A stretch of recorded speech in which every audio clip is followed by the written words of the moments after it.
Welcome to Mastering Machines, where we discover tomorrow's reality. This past week we saw AI, not artificial intelligence, but Apple intelligence.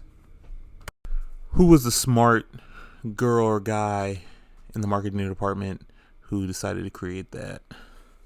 This past week was Apple's most anticipated WWDC in quite some time because there was all this hoopla based around their partnership with OpenAI and how it would be used with the iOS and iPhones and Mac in the Apple workflow. As you probably know, there was a lot of competition between Google, Claude, and OpenAI to be the main LLM for Apple and its iOS products.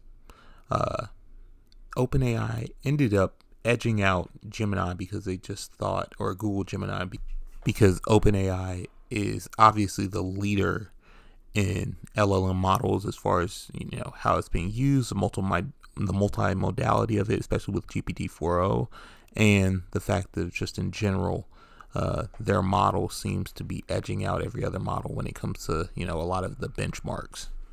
The first aspect of Apple Intelligence that I want to talk about is the actual generative art aspect of it. So creating images, illustrations, and even creating your own emojis with Genmoji. And I think that this is going to be obviously a selling point for a lot of the younger generation and the other hundreds of millions of users that use emojis on a regular day basis.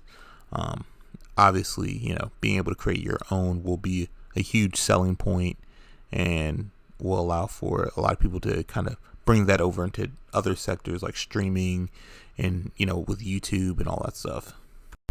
Another thing that I want people to think about when it comes to Apple Intelligence and what impact it's going to make in the world, just think about the Apple Intelligence keynote that was made.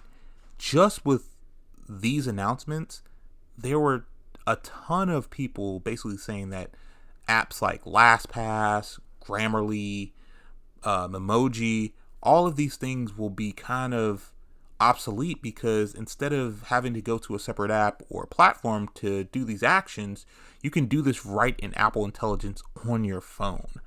And I think that this is going to reflect a bigger trend in the AI world because there's going to be a lot of AI kind of deployed on these kind of like legacy modes, iPhone, Android, all that stuff.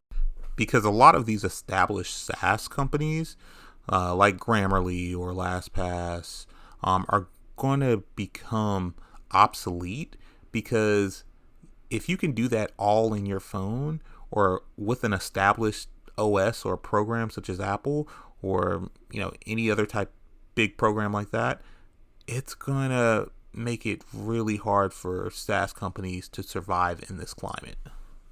I will have more videos on Apple Intelligence in the future. This has been Mastering Machines, where we discover tomorrow's reality.